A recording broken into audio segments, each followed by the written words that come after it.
Hello everyone, welcome back to my channel. Today we have an absolutely gorgeous day here. No clouds in the sky, beautiful day. And I have two topics for you. The first one is about who will be replacing Zelensky.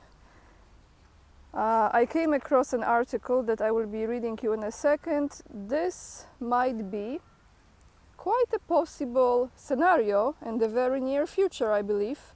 And the second topic is about an update in Kursk region. This will be from TASS, some details about the losses of the equipment and also people, military. But I would like to start with a comment from yesterday that was left by a Polish viewer. I'm not going to read you this comment in Polish, in English, because this is quite a lengthy comment and I think you wouldn't have that much patience to listen to my Polish language. It's a very interesting comment and I would like you to elaborate on this with your comments.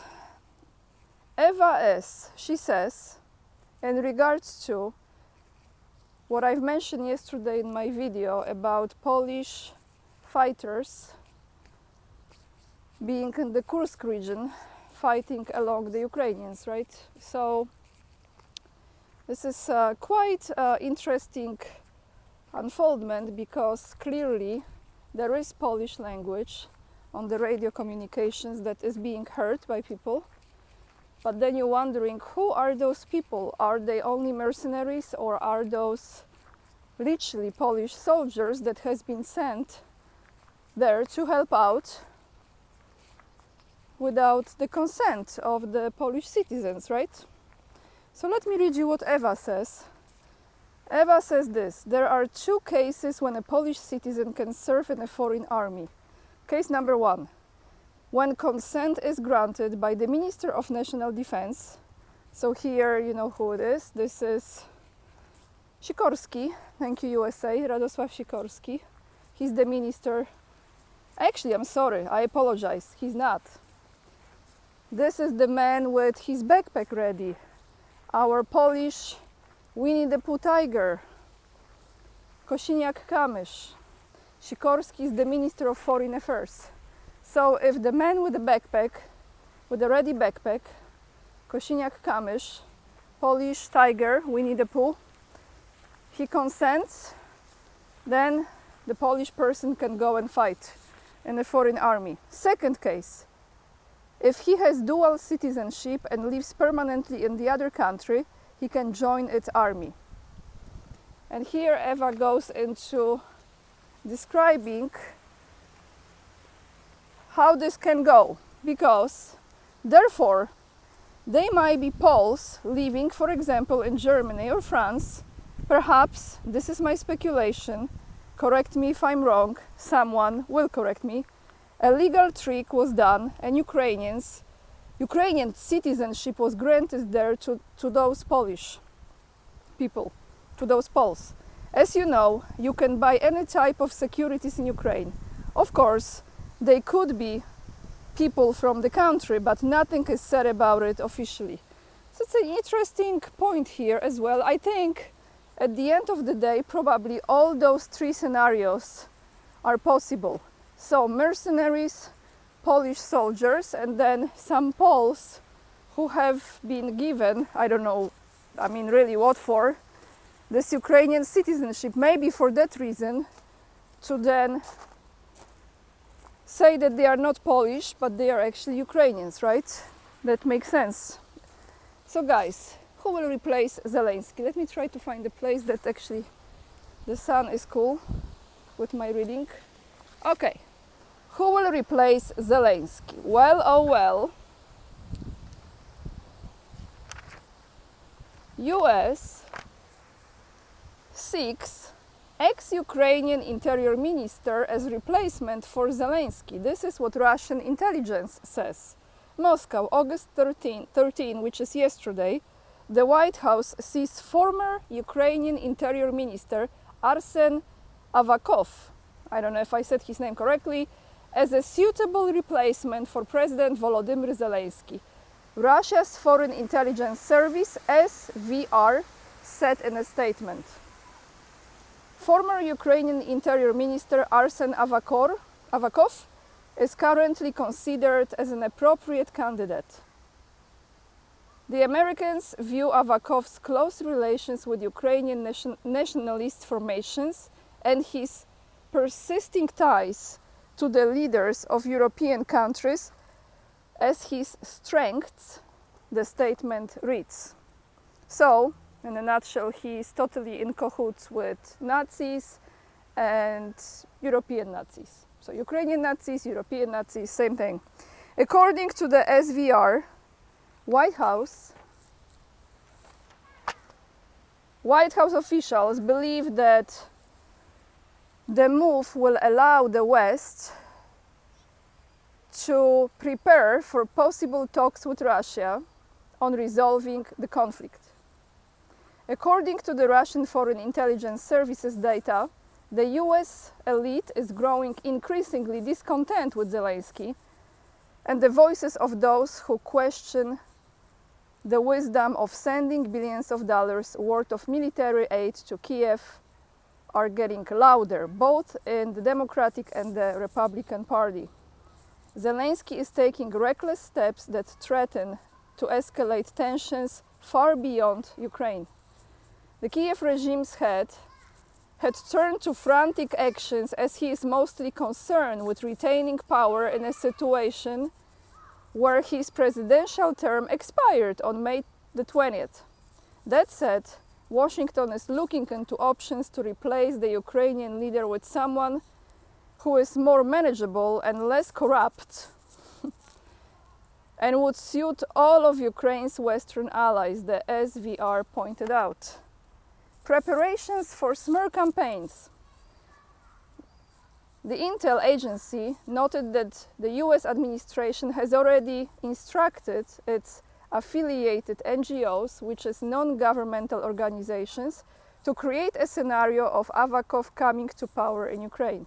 The issue is under discussion with the leaders of Ukraine's main opposition parties, Yulia Tymoshenko and Pyotr Poroshenko, as well as a number of influential members of the Verkhovna Rada, and that is, as you know, Ukrainian parliament, who represent the ruling Servant of the People Party. There are plans to launch a major information campaign to discredit Zelensky in order to make him step down, the statement says. It seems that while the Americans are looking for a black cat in a dark room, that is, for a sane politician in the post-Maidan Ukrainian leadership, Ukraine is slowly but surely turning into the black hole of Europe. The only real basis for talks remains unchanged, as it has been repeatedly pointed out by Russian President Vladimir Putin. The only question is whether there is going to be any subjects for talks.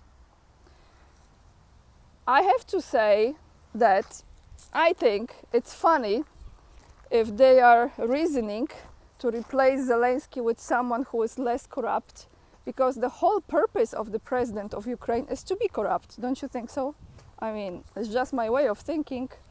So now all of a sudden there will be someone maybe who is a little bit less corrupted, right? Less corrupted. What is the scale of corruption? Is there like a scale? You can measure it, like the energy field. Now let me find the article about the update in Kursk region. 1 second, guys, let me just find it, because there is a lot of info here. Okay. What is known about operation in Kursk region at this moment? This is article from yesterday, from August 13th. So I'm not sure if this is from yesterday's situation or from the day before. According to the Russian Defense Ministry, the enemy has lost over 2,000 servicemen during the entire period of hostilities. Someone put in the comments yesterday that was, I think, 3,000, if not more. According to the ministry, The enemy has lost over 2,000 servicemen. TASS has gathered the key facts on this issue. In the past day, which I think is the 12th, Ukraine has lost upwards of 420 servicemen and 55 armed vehicles in Kursk. I hope finally I pronounced this word correctly. The Russian Defense Ministry said.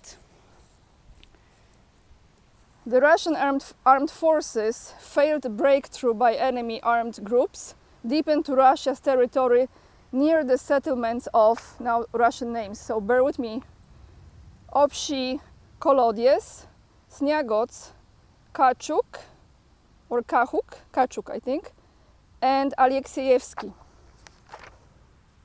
According to the Russian Defense Ministry, the operation to destroy Ukrainian formations in the Kursk region is still underway.